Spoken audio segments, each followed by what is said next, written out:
ছোট বড় সবাই পছন্দ করে এমন একটি খাবার কাচ্চি বিরিয়ানি। তাই আমি এখন খুব সহজে রান্না করে দেখাবো। এই তো, আসসালামু আলাইকুম এভরিওয়ান, কেমন আছেন সবাই? আশা করি ভালো আছেন। আমি এখানে 2 কেজি চাউল নিয়েছি, নিয়ে ভালো করে ডোলে ধুয়ে ভিজায় রাখবো 1 ঘন্টা। 1 কাপ টক দইয়ের সাথে 4 চামচ শুকনো মরিচের গুঁড়া রেডি মিক্স কাচ্চি বিরিয়ানি মশলা দিয়ে ভালো করে ঘুটে ঘুটে নাড়তে হবে, নেড়ে মিশিয়ে রেখে দিতে হবে।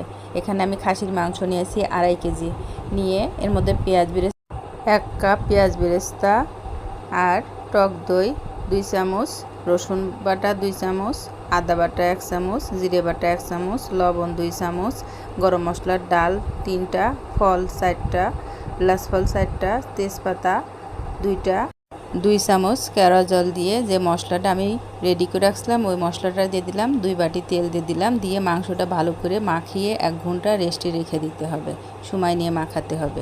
এখানে আমি গুঁড়া দুধ আর ঘি মিশিয়ে মাওয়া তৈরি করে নিলাম। একটা পাতিলে 6 লিটার পানি দিয়ে এতে 4 চামচ লবণ দিয়ে দিলাম, আর প্যাকেটের যে মশলা ছিল মশলাটা দিয়ে দিলাম, দিয়ে এর মধ্যে তেল দিয়ে দিলাম, একটা লেবু চিপে দিয়েছি। এখন মাংসটা ম্যাগনেট করা মাংসের মধ্যে 1/2 চামচ বেকিং সোডা দিয়ে মাখিয়ে এর মধ্যে আলু দিয়ে কাঁচামরিচ দিয়ে সাজিয়ে রেখে দিলাম।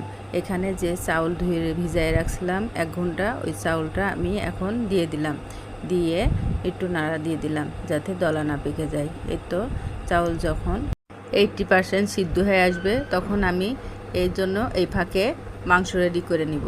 মাংসের ভিতর মাওয়া দিয়ে মাংস রেডি করে নিলাম। এখন চাউল ছেঁকে চাউল দিয়ে দেবো মাংসের উপরে সমান করে দিয়ে, তারপরে এখন এরপরে পেঁয়াজের বেরেস্তা, আলু বাখারা, কিশমিশ, কাঠবাদাম আর সেই দুধের মাওয়াটা দিয়ে দিলাম, আর গুলানো দুধের মধ্যে আমি 2 চামচ লবণ দিয়ে গুলাই নিয়েছি। এর ভিতরে জাফরান দিয়ে দিলাম একটু, দিয়ে উপরে 2 চামচ কেওড়া জল দিয়ে দিলাম, দিয়ে এই যে আটা দিয়ে ঢাকনার উপরে চারিদিক লাগাই দিয়ে 10 মিনিট হাই হিটে জাল করে, তারপরে আমি পাতিলের নিচে একটা তাওয়া দিয়ে, তাওয়া যতক্ষণ গরম না হয় ততক্ষণ হাই হিটে 5 মিনিট জাল করে তাওয়াটা জাল কমায় রেখে দিলে এই তো ভাত হয়ে গেল।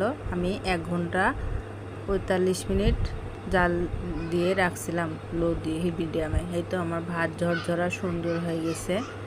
যখন চারিদিক দেখবেন আঠা উঠে যাচ্ছে আটা, তখন মনে করেন ভাত হয়ে গেছে। এই তো মাংস সুন্দর সিদ্ধ হয়ে গেছে, ঝরঝরা ভাত হয়েছে। আলহামদুলিল্লাহ, অনেক সুন্দর হয়েছে, দেখতে পাচ্ছেন।